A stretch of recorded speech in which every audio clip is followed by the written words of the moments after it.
ரெண்டாவது, இப்போ எங்களுக்கு என்ன தலையெழுத்து? நான் என்னமோ சமயம் ரிலிஜன் பேசிக்கிட்டு இருந்தேன். எனக்கு எதுக்கு ஒரு அரசியல் இயக்கத்தோட ஒரு மேடையில் நின்று பேச வேண்டிய கட்டாயம் என்னன்னா, ஒன்று புரிஞ்சுக்கணும். அதைத்தான் நம்முடைய MP சிவா அவர்கள் ஆரம்பத்திலே சொன்னார். ஒரு ஐடியாலஜிக்கல் வார் இப்போ நடக்குதுன்னு சொன்னார். அது என்ன ஐடியாலஜிக்கல் வார்? இங்கே காங்கிரஸ் நண்பர்கள் வந்திருந்தாலும் நான் சொல்கிற உண்மையை நீங்கள் கொஞ்சம் கவனித்து பார்க்கணும். எவ்வளவு செல்வாக்காக இருந்த கட்சி அது, எவ்வளவு செல்வாக்காக இருந்த கட்சி. இந்திரா காந்தி அம்மையாருடைய ஆட்சி காலத்தில் எவ்வளவு பலமாக இருந்த கட்சி. ஆனால் அது ஏன் பலவீனப்பட்டதுங்கிறது அவங்க இப்போ புரிஞ்சுக்கிட்டு இருந்திருப்பாங்க. அவர்கள் செய்த அதே தவறுகளைத்தான் இப்போது பிஜேபி வேறு பிராண்ட் நேமில் செய்து கொண்டு இருக்கிறது. இதுதான் உண்மை. என்ன தெரியுங்களா? வடக்கு தெற்க அடக்கி ஆளணும். இதே ஐடியாலஜி அவங்களுக்கு இருந்தது. வடக்கு தெற்க அடக்கி ஆளணும். தோத்து போனாங்க. மைய அரசு மாநில அரசு கண்களில் விரல விட்டு ஆட்டணும் அப்படின்னு நினைச்சாங்க. கம்ப்ளீட்டா நழுவி போச்சு. எல்லா மாநில அரசுகளும் மாநில கட்சிகள் வளர்ச்சி அடைந்தன. ஒரு தவறுக்கு பிறகாவது இவங்க பாடம் கத்துக்க வேண்டாமா? அவர்கள் என்னென்ன தவறுகள் செய்தார்கள், இந்திய எப்படியாவது இந்தியாவுடைய தேசிய மொழியா நுழைச்சிடணும் அப்படின்னு நினைச்சாங்க, வீணா போனாங்க.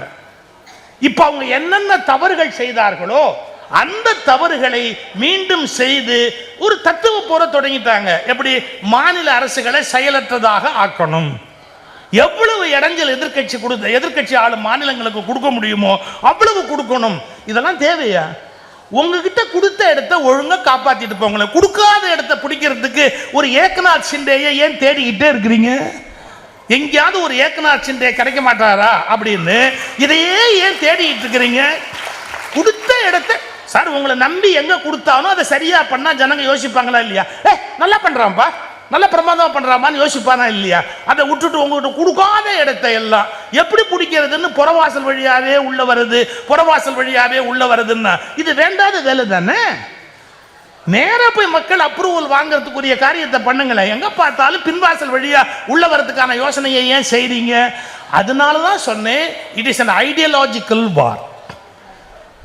இங்க தமிழர்களை நீங்க எக்காரணத்திலும் அடிமைப்படுத்த முடியாது.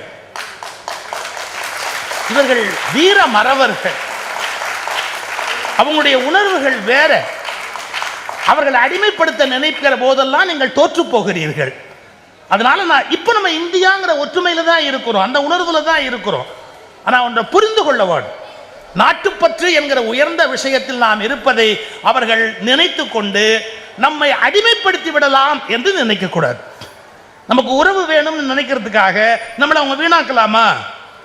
அந்த மாதிரியான காரியம் நடக்கக்கூடாது. இன்னும் ஒரு நுட்பமான விஷயம் இப்ப நான் விதை போட்டு போறேன். இந்திய அரசமைப்பு என்பது ரொம்ப அழகா நம்முடைய MP சிவா அவர்கள் சொன்னார்கள். யூனியன்னா ஆணியன்னு அண்ணா அவர்கள் சொன்னதை அழகா சொன்னார். ஒன்னொன்னா உரிச்சிக்கிட்டே வந்தா ஒண்ணும் இல்லாம போயிடும்னு. உண்மையாகவே இந்தியா நல்லா இருக்கணும்னு சொன்னா மாநில சட்டப்பேரவைகள் போதுமானவை. மாநில சட்டப்பேரவைகள் போதுமானவை. அதிலிருந்து தேர்ந்தெடுக்கப்படுகிற ராஜ்யசபா உறுப்பினர்கள் போதுமானவர்கள்.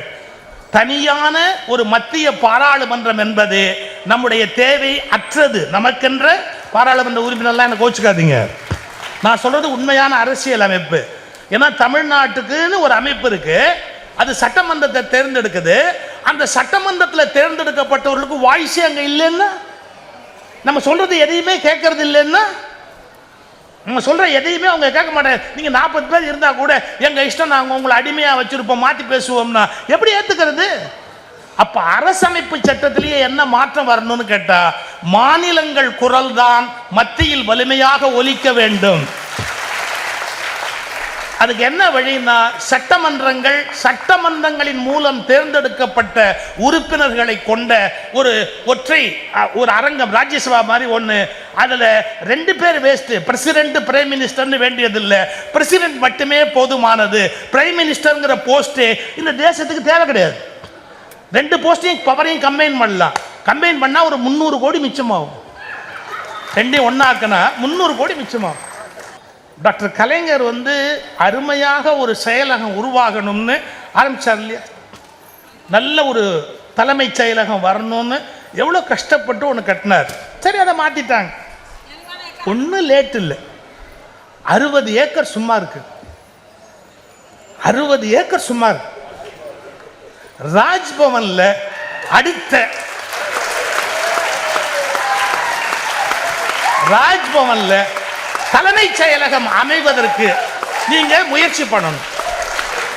அது மட்டுமல்ல, ராஜ்பவனில் முதல்வர் தான் இனி குடியிருக்க வேண்டும். நடுவிலே ஒரு முறை டாக்டர் கலைஞர் அவர்கள் குன்றக்குடி அடிகளாரை அழைத்து ஒரு வார்த்தை சொன்னார். எங்களுக்கு எதுக்கு கெட்ட பேர்? எப்போ பார்த்தாலும் ஏதோ கோயில்கள்லாம் வந்து இவன் உட்காந்துக்கிறான் அப்படிலாம் பேசுகிறாங்களே, அதை ஏதாவது மாற்றலாமே, என்ன பண்ணலாம்? சமய அறநிலையத்துறையை வேற எப்படி மாற்றி கொடுக்கலாம், எனக்கு ஒன்றும் அது வேணுங்கிறது இல்லை, கொஞ்சம் யோசிங்க அப்படின்னார் குன்றக்குடி அடிகளார்ட்ட. அவர் எம்எல்சியாக இருந்தவர், மேலவை உறுப்பினர். அடிகளார் ஒரு டிராஃப்ட் தயார் பண்ணார். எனக்கு எப்படி தெரியும்னா, அப்போ நான் ஜூனியர் அங்கே உட்காந்துருக்கிறேன். டிராஃப்ட் தயார் பண்ணார். ஒவ்வொரு கோயிலையும் ஒரு சின்ன கூட்டுறவு சொசைட்டி மாதிரி. இப்போ பழனி கோயில்னா நான் பழனி கோயில் பக்தன், அதுக்கு ஒரு செயற்குழு தேர்ந்தெடுக்கப்படும், பொதுக்குழு தேர்ந்தெடுக்கப்படும். பக்தர்களால பொதுக்குழு, பொதுக்குழுவால செயற்குழு, செயற்குழுக்கு ஒரு தலைவர் அப்படின்னு ஒவ்வொரு கோயிலையும் ஒரு கூட்டுறவு சொசைட்டி மாதிரி ஆக்கி அவர்கள் நிர்வாகம் செய்வார்கள். அரசு கணக்கு வழக்கம் மட்டும் பார்த்துக்கும். இந்த மாதிரி ஒரு ஸ்கீமை டாக்டர் கலைஞர் அவரிடத்துல அடிகளார் கொண்டு போய் கொடுத்தார். நடந்த உண்மை. அப்ப அடிகளார்ட்ட நம்முடைய முத்தமிழறிஞர் சொன்னார், உங்க மனாதிபதிகள் எல்லாத்தையும் கேளுங்க, அவங்க ஒத்துக்கிறாங்கன்னா போட்டு போவோம், எனக்கு என்ன வந்தது, இதை வச்சுக்கிட்டு எதுக்கு நான் கஷ்டப்படணும் அப்படின்னார். நீங்க நம்பவே மாட்டீங்க, நம்பவே மாட்டீங்க. இந்த டிராஃப்டை எடுத்துக்கிட்டு அர்ஜுனன் அப்படிங்கிற ஒரு இணை, அப்போ வந்து துணை ஆணையர், அவர் டிசி துணை ஆணையர் தான் அப்போ பெரிய ரேங்க், ஆணையருக்கு அடுத்த ரேங்க். அவர் போய் படிச்சு காட்டுறாரு, ஒவ்வொரு சாமியார்ட்டையா படிச்சு காமிச்சு அப்ரூவல் கேட்கிறாரு. அந்த குறிப்பிட்ட மடத்தில் அப்போது பட்டத்தில் இருந்தவர் அவர்கிட்ட போய் இதை படிச்சு காட்டுறாரு. அறநிலையத்துறையை மாற்றிட்டு மக்கள்கிட்ட கொடுத்துடணும் அப்படின்னு தலைவர் விருப்பப்படுறாரு. இது மாதிரி ஒரு யோசனையை சொல்றாருன்னு அவர் சொன்ன வார்த்தையை சொல்லட்டுமா? வெளியில வந்தா கோயிலை விட்டு அரசு வெளியே போகணும்னு மாநாட்டில் பேசுற அவரு, அறநிலையத்துறை அவசியம் இல்லைன்னு வெளியில மாநாட்டில் பேசுற அவரு, அர்ஜுனன் டிசி இதை படிச்ச உடனே சொன்னார், எதுக்கு பேசாம கவர்மெண்ட் கிட்டே இருக்கட்டும், வேணும்னா ஒரு ஃபோனில் நான் காரியத்தை பேசிக்கலாம், இல்லைன்னா ஒவ்வொரு ஜாதிக்காரன் ஒரு கோயிலை பிடிச்சிக்குவான், அப்புறம் ஒவ்வொரு ஜாதிக்காரன் கோயிலையும் காலையிலையும் போய் நான் விழணும். எப்படி? எனக்கு ஒரு காரியம் ஆகணும்னா ஒவ்வொரு ஜாதிக்காரன் காலையிலையும் நான் போய் விழணும். இப்போ அப்படி அவசியம் இல்லை, நான் மாட்டுக்கு ஒரு ஃபோன்லேயே முடிச்சிருவேனே அப்படின்னு யோசிக்கணும். வெளியில் இந்த கோயில்கள் பொதுவாக வேண்டும் என்று பேசிய மடாதிபதிகள் உள்ளுக்குள் வஞ்சனையாக தேவையில்லை என்ற எண்ணத்தோடு இருந்தார்கள். இதெல்லாம் புரியணும், வரலாறு தெரியாது. டாக்டர் கலைஞருக்கு ஆசைப்படல, வேணா வச்சுங்க கொடுத்துட்டு போறேன், எனக்கு என்ன அப்படின்னு அடிகளாரோடு இருந்ததால் எனக்கு இது தெரியும். சரி, அதுக்கப்புறம் இந்த அறநிலையத்துறை அது பலவிதமான சிக்கல்கள், அதை கையாள வேண்டிய சூழ்நிலை ஏற்பட்டது. இந்த ஆன்மீகத்தில் மடாதிபதிகளையும் சரி கட்டிக்கணும், மக்களுக்கும் பதில் சொல்லணும், அறநிலையத்துறை அதிகாரிகளையும் வேலை வாங்கணும். எப்போதும் வருகிற பிரச்சனைகள், வழக்குகள், துன்பம் உண்மையாகவே இன்னும் சுதந்திரமாக செயல்பட எங்களை ஒரு சிலர், அதாவது எங்களைன்னா நான் சொல்றது துறையை கொஞ்சம் அனுமதித்திருந்தா இந்நேரம் 50 கல்லூரிகளாவது தமிழ்நாட்டில் வந்திருக்கும், 50 மருத்துவமனைகளாவது வந்திருக்கும். உண்மையிலேயே மக்களுக்கு நன்மை செய்ய வேண்டும் என்ற இந்த அரசினுடைய சித்தாந்தத்தை வழிமுறைப்படுத்துவதற்காக முயற்சி எடுத்த போதெல்லாம் நீதிமன்றங்களுக்குள் ஒளிந்து கொண்டு செயல்பட முடியாதபடி தடுத்து கொண்டே இந்து சமய அறநிலையத்துறையை தொல்லை செய்தவர்கள் பல பேர். அதை சமாளிப்பது சுலபம் அல்ல. அவர்களுடைய ஒரே நோக்கம் ஒன்றுதான், கடவுளுக்கு போடப்படுகிற காசு முழுவதும் ஒரு கூட்டத்துக்கு மட்டுமே போக வேண்டுமே ஒழிய அதை தவிர நாட்டு மக்களுக்கு போகக்கூடாது. கடவுளுக்கு என்று காசு கொடுத்தால் அதை தாங்களே எடுத்துக்கொள்ள வேண்டும் என்று விரும்பினார்களே ஒழிய அது வேறு யாராவது தமிழருக்கு போய்விடும் என்றால் குறுக்கே வந்து நின்று கொள்வார்கள்.